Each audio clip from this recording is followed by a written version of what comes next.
Boa noite.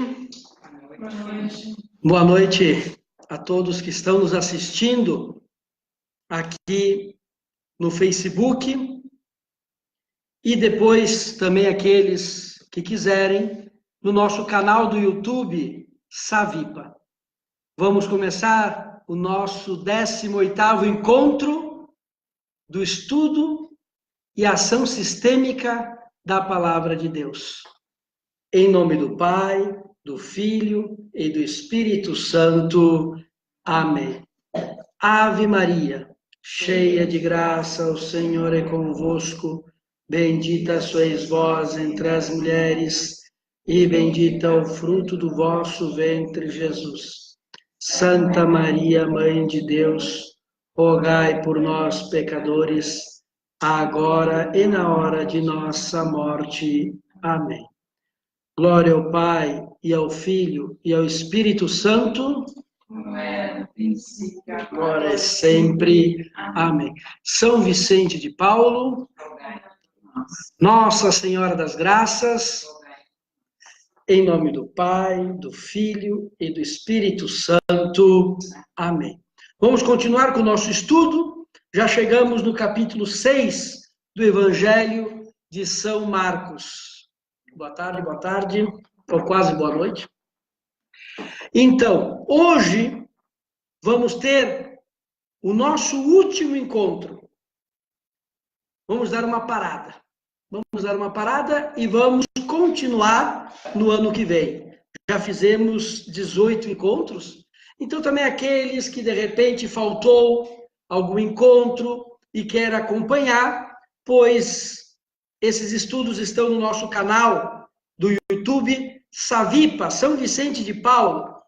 E é interessante também se inscrever, porque assim também nos motiva a continuar semeando a palavra de Deus, além de que, como eu falei, quando tivermos 250 inscrições, vamos começar também com o estudo da história da igreja, embora que agora paramos essa etapa do estudo bíblico, mas também vamos começar outros projetos, alguns vídeos de espiritualidade.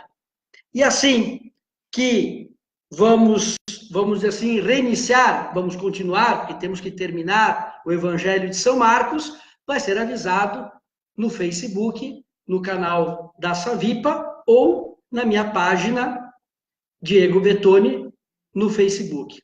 Muito bem, antes de começar a ler, a meditar a palavra de Deus, o Evangelho de São Marcos, o capítulo 6, quero dar alguns recados.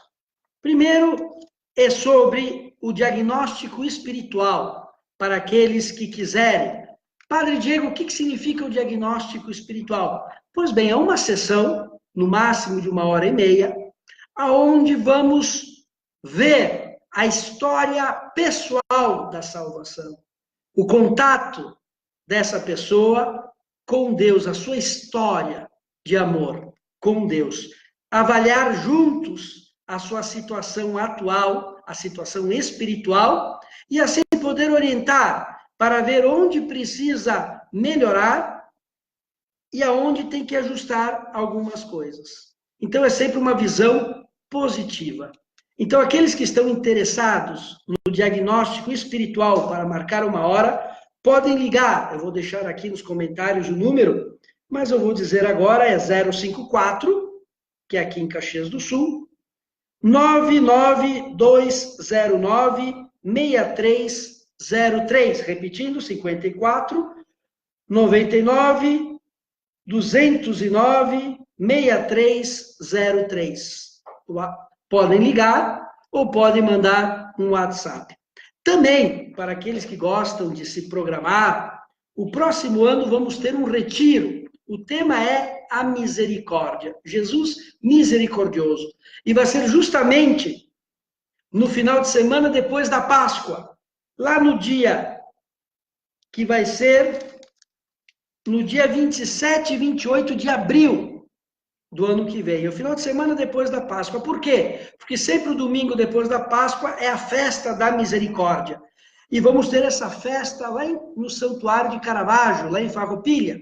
Então, o retiro vai começar no dia 27 pela manhã, lá em Caravaggio, no Seminário dos Pobres Servos, e depois, domingo de manhã, vamos sair em procissão até o Santuário de Caravaggio, aonde vamos participar da missa com o nosso bispo às 11 da manhã e depois seguir o horário da festa da misericórdia. Então, aqueles que quiserem já se organizar, já reservar, e também, por que não, já que é uma casa de retiros, vai ter o seu custo, então, de repente, não é também o fim do mundo, mas aqueles que querem pagar um pouquinho para depois não ficar pesado, já pode ligar nesse mesmo telefone que eu passei antes, e eu vou colocar depois nos comentários, e já conversar com a Berna para reservar ou também pedir alguma orientação ou tirar alguma dúvida. Então, já falei do diagnóstico espiritual, do nosso retiro, e o tema vai ser a misericórdia de Deus na nossa vida, justo no final de semana da festa da misericórdia. Também sabem que nós fazemos parte da Associação Savipa, São Vicente de Paulo, e temos vários projetos de apoio a crianças e famílias em situação de risco social. Então, nós vamos começar também agora uma programação, um pedido de ajuda agora perto do Natal, para aqueles que querem ajudar esses projetos. Quais são os projetos? Vocês encontram no nosso site, Savipa, também no canal do YouTube tem alguns vídeos explicando sobre os projetos, e também na nossa página do Facebook Savipa. Então, vamos começar também a pedir essa ajuda, vai se chamar Forças do Coração, para aqueles que querem fazer parte dessa ajuda, ser amigos, benfeitores desses projetos. Muito bem, agora sim, vamos pegar a nossa Bíblia no Evangelho de São Marcos, do capítulo 6, versículos de 1 ao 6. Capítulo 6, versículos de 1 ao 6. Depois ele partiu dali e foi para a sua pátria, seguido de seus discípulos. Quando chegou o dia de sábado, começou a ensinar na sinagoga. Muitos o ouviam e, tomados de admiração, diziam: de onde lhe vem isso? Que sabedoria é essa que lhe foi dada? E como se operam por suas mãos tão grandes milagres? Não é ele o carpinteiro, o filho de Maria, o irmão de Tiago, de José, de Judas e de Simão? Não vivem aqui entre nós também suas irmãs? E ficaram perplexos a seu respeito. Mas Jesus disse-lhes: um profeta só é desprezado na sua pátria, entre os seus parentes e na sua própria casa. Não pode fazer ali milagres algum. Curou apenas alguns poucos enfermos, impondo-lhes as mãos. Admirava-se ele da desconfiança deles, e ensinando, percorria as aldeias circunvizinhas. Palavra da salvação. Glória a vós, Senhor.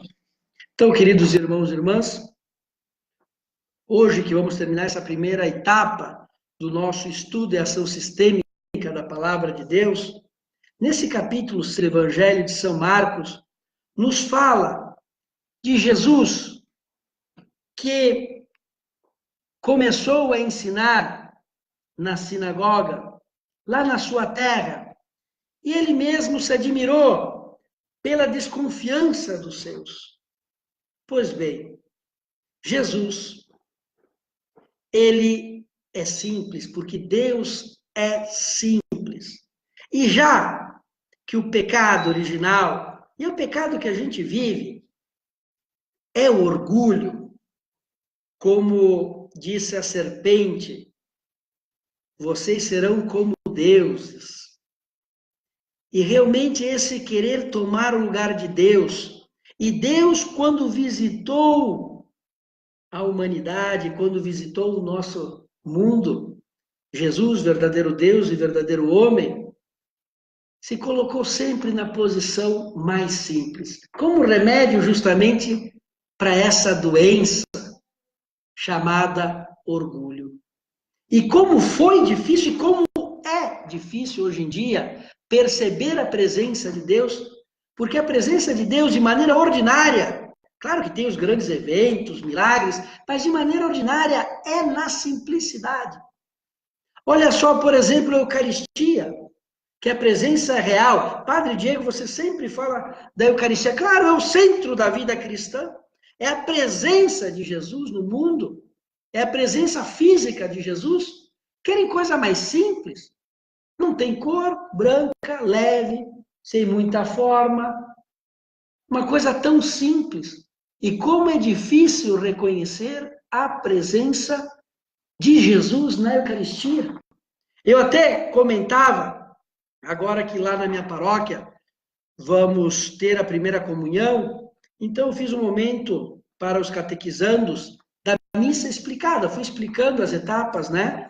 E quando eu falei para eles da Eucaristia, já que eles vão receber pela primeira vez, e é só um pãozinho, eram todos crianças, aí me veio um exemplo, que agora eu vou contar para vocês, e é só um exemplo, uma comparação, mas eu dizia assim para as crianças, vocês já viram aquele vídeo daquele jogador, do Cristiano Ronaldo, que é o melhor jogador do mundo de futebol? Então a criançada disse, sim, qual vídeo? Qual vídeo? Eu disse, aquele que colocaram nele, assim, um disfarce, e ele foi lá numa praça, não sei se era uma praça da Espanha, lá de Madrid, e ele, não, sabe, estava irreconhecível. Tipo assim, um mendigo e tal, e ele foi lá no meio da praça, com uma bola, e começou lá a jogar futebol assim, e jogava a bola para algum jovem, para alguma criança, e ninguém dava bola para ele. Inclusive as crianças catequizandos me falaram, sim, eu já vi esse vídeo, eu já vi esse vídeo. E aí eu falava para eles, olha só, era o Cristiano Ronaldo, mas ele estava irreconhecível. Colocaram uma fantasia nele. E aí passavam, não reconheciam ele e não davam bola para ele. Até alguma criança, assim, eu acho que mais por piedade, foi lá, ele jogou a bola, também jogou para ele a bola de novo. E quando teve uma criança assim, depois de muitas pessoas passarem e nem darem bola para ele tirou todo aquele disfarce, foi tirando,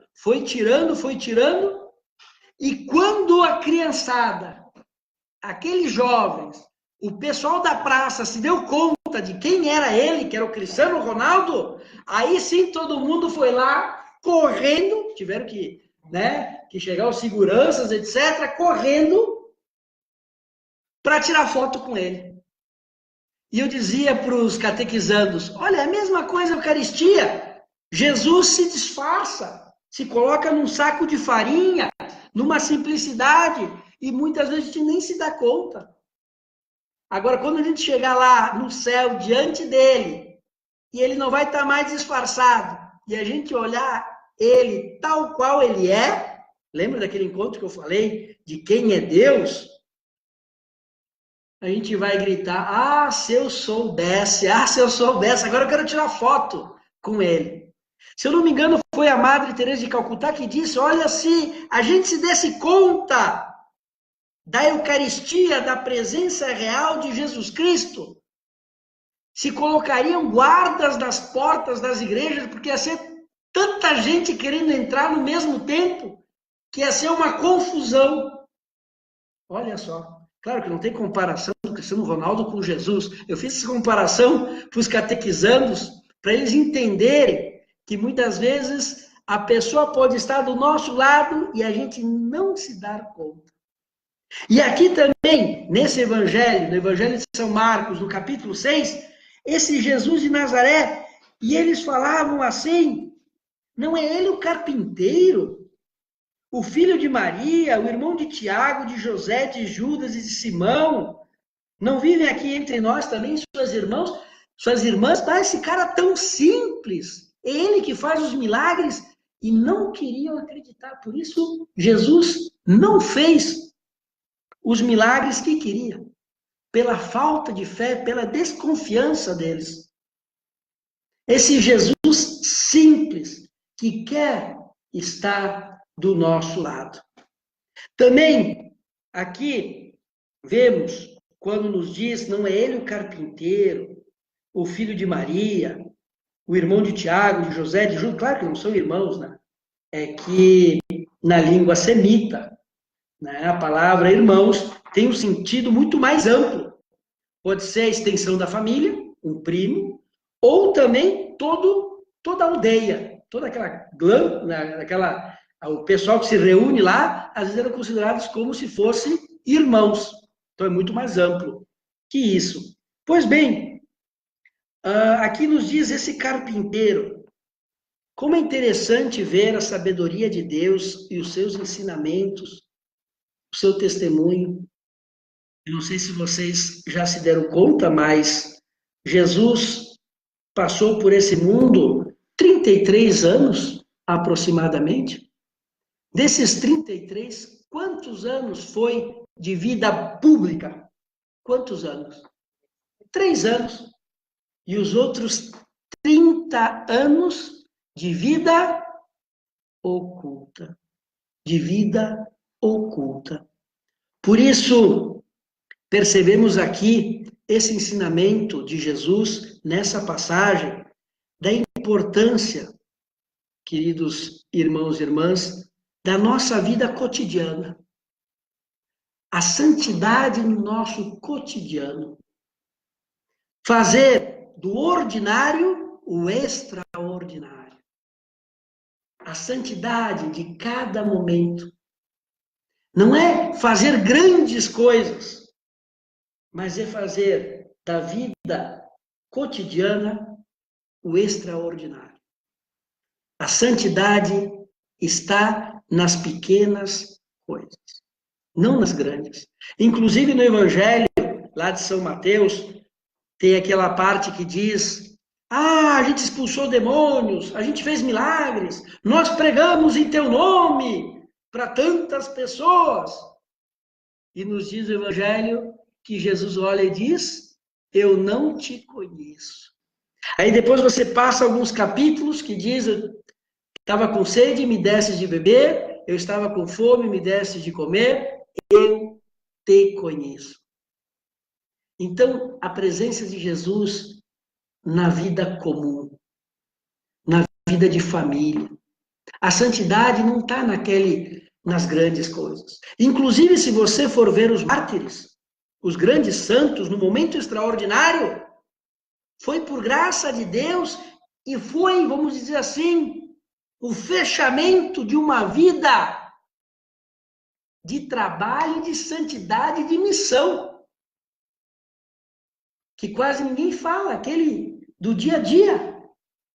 Olha a vida dos santos, muita gente pega os livros, tem aquele momento, tem aquele milagre. Mas a vida de cada dia, as dificuldades. E assim, essa passagem nos fala que a santidade está no nosso dia a dia. De ser mãe, de ser pai, de ser esposo, ser esposa. No nosso trabalho, santificar o nosso trabalho, que fala, Jesus, o carpinteiro, ele foi um carpinteiro normal. Não foi aquele que quis chamar a atenção. São ensinamentos, são ensinamentos. Por isso que muitas congregações, monges, freiras, principalmente, vamos dizer assim, as carmelitas, etc., a santidade está naquela vida do dia a dia. No seu horário. Mas o que elas fazem de extraordinário? Normal, no dia a dia. Na sua consagração a Deus. Oferecendo cada momento do seu dia. Aí está a santidade. E esse foi um ensinamento que Jesus mostrou que o mais importante também estava naqueles 30 anos de vida oculta.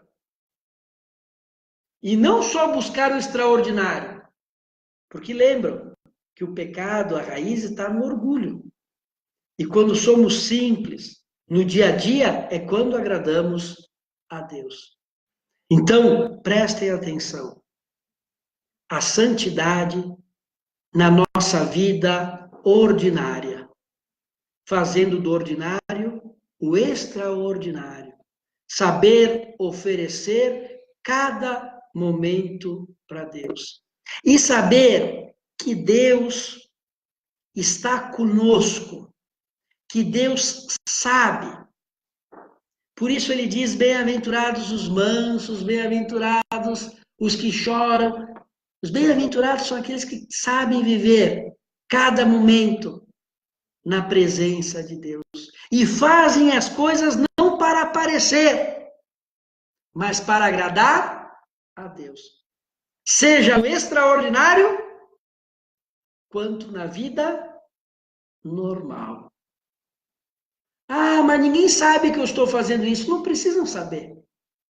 A gente faz por amor a Deus. E fazer as coisas bem feitas. Se eu sou um estudante, estudar bem, fazer todas as minhas tarefas, oferecendo para Deus.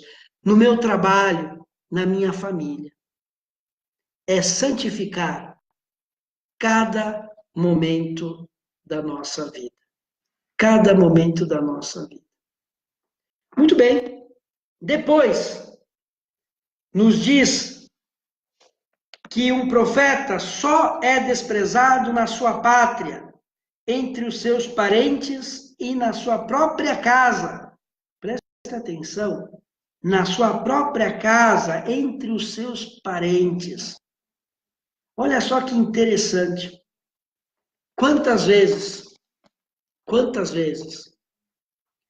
as pessoas que nós esperaríamos mais apoio, às vezes os familiares, até mesmo dentro da igreja, nossos irmãos de comunidade, que a gente esperaria mais apoio, às vezes é onde a gente não encontra ajuda e não encontra apoio. Pois bem, se você já passou por isso, saiba que Jesus também já passou por isso. E ele entende muito bem. É um sacrifício e é uma cruz. Porque quando são pessoas que a gente não conhece, é uma coisa. Mas aqueles quando estão próximos de nós e desconfiam de nós, em vez de nos ajudar no caminho da santidade, parece que puxam para trás. Pois bem, Jesus está nos dizendo que não devemos ter medo, que não devemos ficar tristes. Quantas vezes dentro da própria igreja pode acontecer invejas, não é verdade? Nós temos que ter cuidado para não ter inveja dos outros, porque afinal a gente joga no mesmo time, não é verdade? O sucesso de um é o meu sucesso. Se outro padre fala bem, se outro padre faz uma excelente homilia, se outro padre faz obras de caridade, se o padre canta bem, eu não canto nada. Mas se os outros padres cantam bem, deve ser uma alegria para mim. Porque a gente está na mesma igreja e a gente não pode se comparar. Mas quantas vezes a gente pode ter essa dificuldade dentro da própria igreja? Às vezes é mais fácil falar com os que estão fora do que, muitas vezes, com aqueles que estão dentro. Não é verdade? Não é verdade? Eu tive uma experiência, não sei que eu era nem devia contar, mas vou contar porque também não fez por mal, né? Mas eu digo como foi. Eu me lembro que eu estava em Roma, recém-ordenado, e tinha acontecido, agora não é o momento para explicar, várias dificuldades, não comigo, mas várias coisas que aconteceu e que precisava de alguns ajustes. E eu me lembro que fui, olha, eu conheci, é que eu tenho que falar isso aí, porque senão o pessoal fala que eu estou falando mal, né?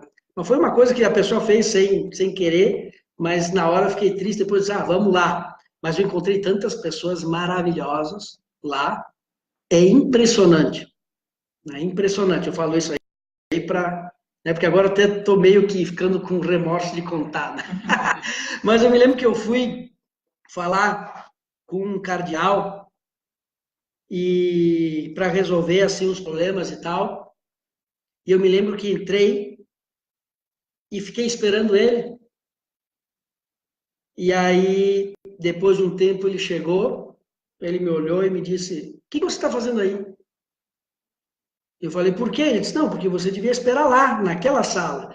Essa sala é para esperar, é para as pessoas importantes ficarem, né? Presidentes, governadores, etc. Me dizendo, pô, o teu lugar é lá, teu lugar é lá, né? Pô, naquele momento eu disse, pô, imagina um padre recém-ordenado dizendo, pô, mas tu não é nada, fica lá. Para mim foi bom, porque eu percebi que o meu lugar na igreja é lá, não aqui, né? Mas eu estou dizendo, às vezes a gente espera ser acolhidos pelos próprios, né? E não somos, e não somos, né? Agora, claro, pode dizer outras coisas fantásticas. Por exemplo, das pessoas mais humildes que tem na igreja é o Papa Bento. Quando era cardeal, que ele ia sempre de a pé, você não imagina o que é humilde esse cara. É que todo mundo fala que cara bravo, não sei o quê, porque é alemão, né? Então era meio o tipo dele. Que pessoa, eu me lembro um colega meu do seminário, ainda quando ele era cardeal, estava americano, esse meu colega, e estava lá com a sua família, estava lá na praça, gente e tal, e de repente ele passava sempre caminhando para ir trabalhar, e as pessoas já conheciam, porque o cardeal Ratzinger né, é uma inteligência em pessoa. Chamou ele assim, disse, tirar uma foto. Né? Só estou contando um detalhe dele para saber como é a pessoa dele. Para tirar uma foto. Ele, sim, cadê a câmera fotográfica? Ele tinha entendido que era ele pegou para tirar foto da família, pensando que tinha pego ele para tirar. Aí ele falou, não, a gente quer tirar uma foto com o senhor. Ele falou, tá, devolveu, foi junto, tirar foto junto. Mas é uma pessoa incrível, você não imagina o que é esse homem. Uma das pessoas mais humildes que já existiu na igreja. Já existiu na igreja. E quando falam, mas da liturgia ele gostava. Sim, mas ele não fazia para ele gostava da beleza litúrgica, para mostrar o sagrado. E muita gente perde, né? Hoje em dia o pessoal entra na igreja, entra até de qualquer jeito, não é verdade? Então ele queria mostrar, uma das missões dele foi mostrar o sagrado, que a presença de Deus deve ser respeitada com amor. Bom, mas eu não vou entrar nesse sentido, só mostrei os, né? Mas realmente, isso aí foi só para contar que às vezes a gente parece que vai ser recebido pelos nossos de braços abertos e diz, não, aqui é só para pessoas importantes, você devia ter me esperado naquela outra sala, né? Naquela outra sala. Pois bem, às vezes acontece isso com cada um de nós. Também na nossa família, às vezes uma mãe, um marido, uma esposa, os filhos, não compreende a sua fé e diz, você é um fanático, você é uma fanática. Pô, e essa mãe, essa pessoa, muitas vezes está rezando pela família e não é compreendida. E ainda é chamada de louca. Olha só, pelos seus, pois não se apavorem. Isso também passou com Jesus. E Jesus é o nosso modelo de amor. Então, também esses acontecimentos devem nos ajudar. Primeiro, a gente se colocar no nosso lugar, sermos humildes realmente, né? Aproveitar esses momentos para pedir e oferecer a Deus a nossa vida. Muito bem, então hoje é o nosso último encontro desse ano do estudo e ação sistêmica da Palavra de Deus. É o nosso último encontro, ano que vem vamos retomar, chegamos até o capítulo 6. Quero agradecer a todos e a todas que participaram desses encontros, comentar que todos eles estão gravados no nosso canal do YouTube, Savipa. Também é importante se inscrever, porque assim também nos motiva a colocar outros vídeos e também preparar para a próxima etapa a continuação do nosso estudo bíblico. Como ação sistêmica, então, seria colocar em prática algo que eu aprendi durante esses encontros. Fazer uma oração e dizer, o que mais me chamou a atenção? E fazer um propósito. Um propósito. Também vou colocar aqui nos comentários, no Facebook, o meu e-mail. Se alguém quiser me mandar algum testemunho, alguma pergunta, ou alguma sugestão, né? Ah, tem que mudar isso, mudar aquilo, pois estejam livres para escrever-me. Também vou colocar o telefone para aqueles que quiserem já marcar a sua presença no nosso retiro do tema Jesus Misericordioso, que vai ser no próximo ano, que vai ser no final de semana da Festa da Misericórdia, lá em Caravaggio. Então, também podem ligar. E aqueles que querem marcar um diagnóstico espiritual, também no telefone que eu vou deixar e que eu falei no início desse encontro. Agradeço novamente cada um de vocês. Estou muito feliz de compartilhar essas meditações da Palavra de Deus.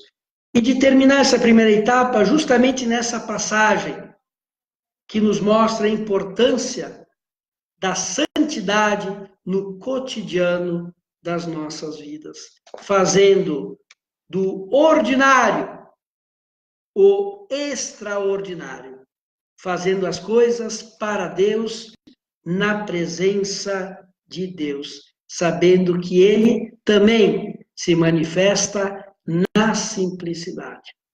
Que assim seja. O Senhor esteja convosco. Abençoe-vos Deus Todo-Poderoso, Pai, Filho e Espírito Santo. Amém. Fiquem com Deus.